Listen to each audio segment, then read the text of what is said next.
Hello everyone, welcome to the study close. India का forex reserve तेजी से घटता जा रहा है। तो इस लेक्चर में हम ये देखने वाले हैं कि फॉरेक्स रिजर्व क्या होता है, फॉरेक्स रिजर्व घटने या बढ़ने से किसी भी कंट्री को क्या फायदा या नुकसान हो सकता है। इस चीज को हम डिटेल में आज एनालिसिस करने वाले हैं। ये आपके किसी भी गवर्नमेंट एग्जाम के लिए, चाहे आप यूपीएससी का प्रिपरेशन कर रहे हैं, चाहे बैंकिंग का प्रिपरेशन कर रहे हैं, इंश्योरेंस कंपनीज का प्रिपरेशन कर रहे हैं, एसएससी का प्रिपरेशन कर रहे हैं, ये काफी इंपॉर्टेंट होने वाला है। पूरा फॉरेक्स रिजर्व आपको डिटेल में आज एनालिसिस करके बताऊंगा डेटा के साथ। तो एक पीक आया था फॉरेक्स रिजर्व का 642 बिलियन डॉलर का, जो सितंबर 3 को आया था लास्ट ईयर अपना फॉरेक्स रिजर्व बढ़ के इतना बिलियन डॉलर हो गया। तो बिलियन डॉलर बोले तो बहुत ज्यादा बड़ा अमाउंट हो गया, लेकिन ये घट के अब कितना हो गया है, 572 बिलियन डॉलर हो गया है। अगर हम जुलाई 15 की बात करें तो इसमें काफी आपको लगभग 70 बिलियन डॉलर का गिरावट देखने के लिए मिला है, नुकसान देखने को मिला है 10 महीनों में। ये फॉरेक्स रिजर्व क्या है, इसको हम डिटेल में समझते हैं। पहले थोड़ा सा हम इसका उतार चढ़ाव और डेटा देख लें।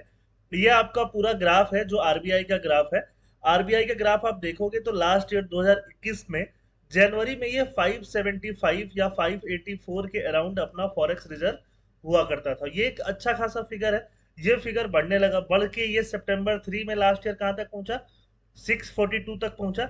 और उस पीक के बाद से ये क्या हो रहा है, डिक्लाइन करता जा रहा है। ठीक है, इसका डिक्लाइन आपको यहाँ पे देखने के लिए मिल सकता है। और 15 जुलाई तक या फिर जनवरी 2022 की बात करें तो जनवरी 2022 में ये 634 हो गया था। अभी तो ये और घट गया है, और घट के कितना हो गया, 572 तक पहुंच गया है। ठीक है, तो ये कैसे रिजर्व इतना डिप्लीट हो गया, ये क्या कहानी है पूरी, इसको हम लोग समझते हैं। तो आप ये ध्यान रखो कि फॉरेक्स रिजर्व क्या है। आपके पास भी जैसे रिजर्व होता है, रिजर्व मतलब जैसे बैंक में पैसे आपके बचे रहते हैं। जैसे मान लो आपकी सैलरी 30,000 रुपीज है, ठीक है।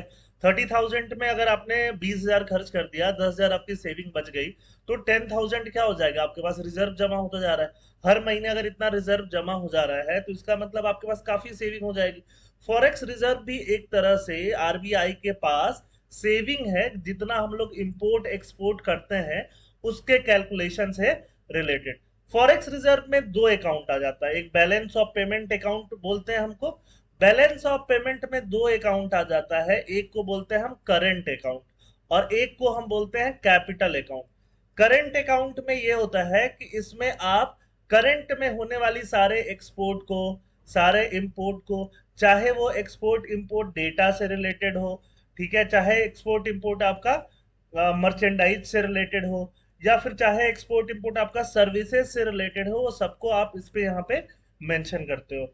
और फिर एक आता है कैपिटल अकाउंट। कैपिटल अकाउंट में क्या आएगा, आपके कंट्री में कितना एफडीआई आया, फॉरेन फॉरेन डायरेक्ट इन्वेस्टमेंट, कितना एफआईआई आया, फॉरेन इंस्टीट्यूशनल इन्वेस्टमेंट कितना आया, फॉरेन से कितना लोग इन्वेस्ट कर रहे हैं या कितना हम लोग लोन ले रहे हैं, या इनफैक्ट इंडियन कितना बाहर में इन्वेस्ट कर रहे हैं, उसका ये नेट कैलकुलेशन जो आता है वो किस में जाता है, कैपिटल अकाउंट में जाता है।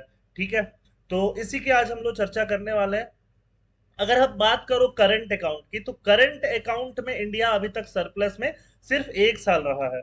पिछले अगर 17-18 साल की बात करें तो सिर्फ एक साल ऐसा रहा है जहां इंडिया करंट अकाउंट सरप्लस में रहा है। लास्ट ईयर की अगर हम बात करें 2020-21 वाले साल में, उस साल इंडिया करंट अकाउंट में थोड़ा सरप्लस में चल रहा था। बाकी हर साल करंट अकाउंट में इंडिया क्या है, डेफिसिट में जाता है। तो सरप्लस का मतलब क्या हुआ, सरप्लस का मतलब आपने एक्सपोर्ट ज्यादा कर दिया और इंपोर्ट जो है वो कम किया।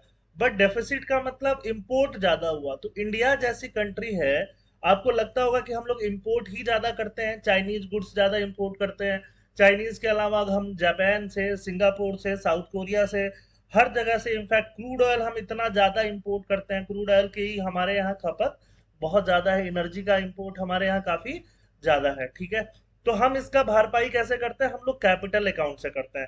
कैपिटल अकाउंट के थ्रू हमारे यहाँ पैसा काफी ज्यादा आ जाता है, तो पैसा डॉलर में आता है, तो इससे हमारी भरपाई हो जाती है। वो जो पैसा आता है वो हमारा कैपिटल अकाउंट का क्या बनता है, सरप्लस बनता है। बट एक तरह से देखो तो वो सरप्लस क्या है, वो दूसरी कंट्री वालों ने आपके यहाँ इन्वेस्ट कर रखा है, हमारे यहाँ इन्वेस्ट कर रखा है, वही हमारे यहाँ क्या बनता है, सरप्लस, उसी सरप्लस से हम जो इंपोर्ट खरीदते हैं, एक्सपोर्ट इंपोर्ट में जो डिफरेंस होता है, उस इंपोर्ट का हम भरपाई कर पाते हैं। अब ये कॉन्सेप्ट के बाद अब हम लोग डेटा से देखेंगे।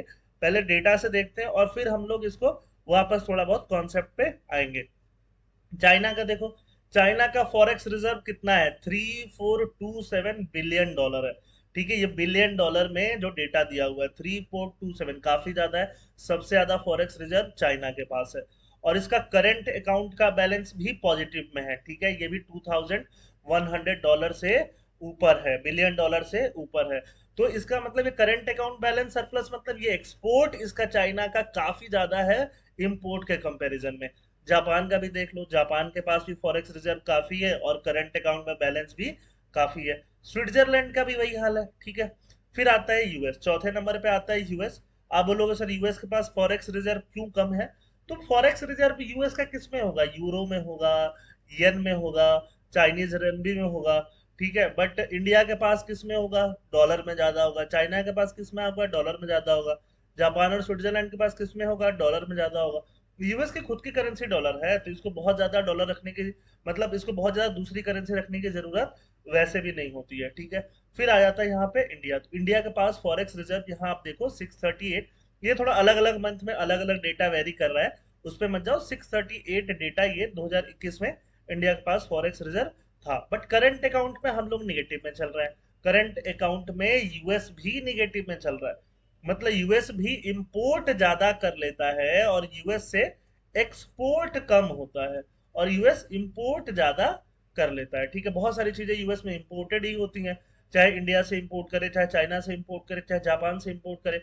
तो ये है आपका फॉरेक्स रिजर्व। इसमें फॉरेक्स रिजर्व और ये करंट अकाउंट, फिर इसके बाद आता है एक कैपिटल अकाउंट। तो कैपिटल अकाउंट में हम लोग सरप्लस में चलते हैं, जिसके कारण हमारा क्या हो पाता है, भरपाई हो जाता है। ठीक है, the capital flow attracted by India have not only financed its excess of import but also contributed to an accretion of the official reserve। मतलब हमारा ऑफिशियल रिजर्व बढ़ता किसके वजह से है, वो हमारा कैपिटल के वजह से ही बढ़ता है। जो कैपिटल फ्लो इंडिया में आता है उसकी वजह से ही बढ़ता है। सिमिलर स्टोरीज किसके लिए है, यूएस और ब्राजील के स्टोरीज भी सिमिलर है, बट यूएस को फर्क तो पड़ता नहीं है क्योंकि यूएस का ही डॉलर है। तो डॉलर बाकी कंट्रीज रखें तो ठीक है, बट डॉलर यूएस का ही है तो उनको बाकी कंट्रीज का करेंसी रखने की इतनी ज्यादा जरूरत नहीं होती है। ठीक, अगर हम बात करें एक्यूमुलेशन की, देखो एक डेटा कंपेयर करने के लिए बता रहा हूँ, बस समझने के लिए, याद रखने वाली कोई चीज नहीं है। अगर हम 1990 की बात करें, 1990 में हम इकोनॉमिक क्राइसिस में चल रहे थे। 1991 में हमारा इकोनॉमिक रिफॉर्म्स हुआ था। उस समय पे हमारे पास फॉरेक्स रिजर्व कितना था, बट 3.96 बिलियन डॉलर, बस इतना ही था। और हम 2022 की बात करें, मार्च 31, लगभग 32 साल बाद की बात करें, 32 साल में हमारा फॉरेक्स रिजर्व कितना हो गया, 607 बिलियन डॉलर हो गया। ठीक है, इसका 50% कब आया, 50% इधर ही 2014 से लेके 2022 के टाइम लाइन में आया है। ठीक है, और बाकी 50% बाकी पीरियड में हम लोगों ने कमाया होगा। तो ये रहा, ये टोटल पिक्चर मैं आपको दिखा रहा हूँ जो किसका है, फॉरेक्स रिजर्व का है। अगर सिर्फ हम इंपोर्ट एक्सपोर्ट की बात करें, मर्चेंडाइज, मर्चेंडाइज मतलब, अब एक्सपोर्ट इंपोर्ट में दो चीज होता है, एक होता है मर्चेंडाइज। मर्चेंडाइज मतलब जिसको गुड्स बोलते हो। ठीक है, गुड्स मतलब जो दिखता है, इंटे कपड़े हो गए, मशीन्स हो गए, खिलौने हो गए, ये मर्चेंडाइज हो गया। दूसरा क्या हो गया, सर्विस हो गया। ठीक, तो अगर हम सिर्फ मर्चेंडाइज की बात करें तो मर्चेंडाइज में तो हमारी हालत और खराब है। कपड़े, खिलौने, सेमीकंडक्टर, सब कुछ हम लोग इंपोर्ट ही कर रहे होते हैं। तो हमारा इंपोर्ट, अगर हम इतने सालों की बात करें, 8 सालों में, तो हमने ट्रेड डेफिसिट सहा है 1.2 ट्रिलियन डॉलर का। मतलब इतना तो हमने खरीद खरीद के ट्रेड डेफिसिट सिर्फ मर्चेंडाइज में बना लिया था। उसको फुलफिल कैसे किया, हमने सर्विस से फुलफिल किया। थोड़ा सर्विस में हम एक्सपोर्ट ज्यादा कर लेते हैं। और किससे फुलफिल किया, इसके अलावा हमने कैपिटल से फुलफिल किया। कैपिटल जो इनफ्लो इंडिया में आता है, लोग इंडिया में इन्वेस्ट करते हैं, उससे हमने इसको काफी हद तक फुलफिल किया हुआ है। तो ये है आपका अकाउंट, बैलेंस ऑफ पेमेंट का अकाउंट। ठीक है, इसमें पहले ट्रेड बैलेंस देख लो, एक्सपोर्ट देख लो, इंपोर्ट देख लो। तो पहले वाला नहीं, हम बस लेटेस्ट वाला डेटा देखेंगे।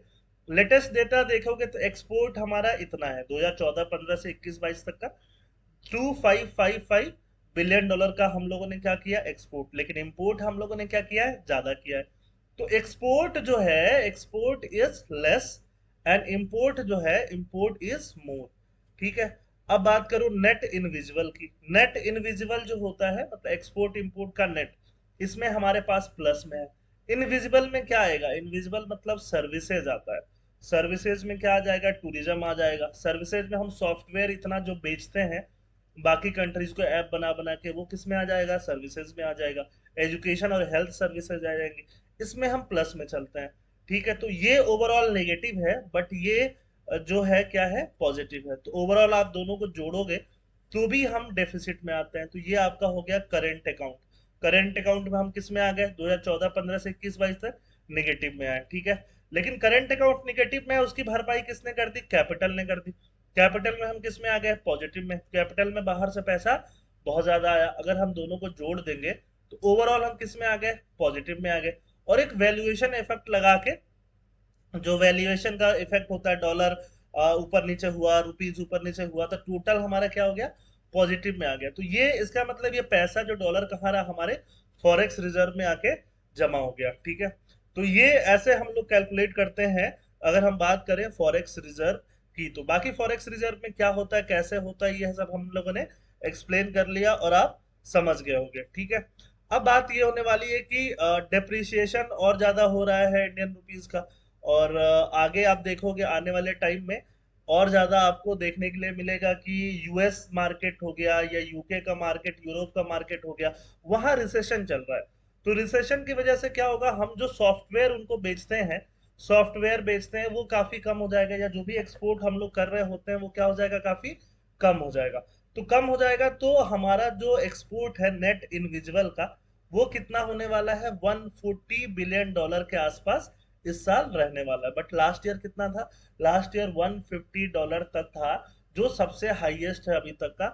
इतना हमने नेट इनविजिबल में एक तरह से हम लोगों ने पैसा कमा लिया, अगर हम बात करें फॉरेक्स रिजर्व की। तो बट ट्रेड डिफिसिट में साथ साथ में हम लोग अगर इनविजिबल के अलावा अगर हम विजिबल की बात कर ले, विजिबल मतलब मर्चेंडाइज ट्रेड, जो दिखता है, दिखता जो है, जो आप कपड़े पहनते हो, टेंजिबल चीजें जो होती हैं, उसमें हमारा क्या था? डेफिसिट था, लॉस था। कितना था? 70.8 बिलियन डॉलर का। ठीक है। तो ये टोटल पिक्चर है।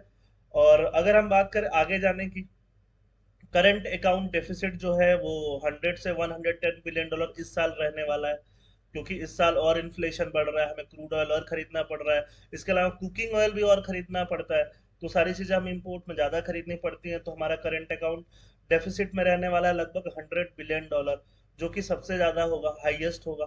और इसके पहले सबसे ज्यादा कब था? इसके पहले 88.2 बिलियन डॉलर था, वो 2012-13 में था, कांग्रेस की गवर्नमेंट में। उस टाइम भी काफी इकोनॉमी की हालत इंडिया में खराब चल रही थी, तो इतना था। इस बार 100 डॉलर से भी क्रॉस करने वाला है, क्योंकि इकोनॉमी की हालत अभी भी थोड़ा खराब ही चल रही है। ठीक है। तो आई थिंक आप ये पूरा जो है वो पूरा आप लेक्चर समझ में आपको आ गया होगा। लेक्चर देखने के लिए काफी धन्यवाद। Thank you. जय हिंद।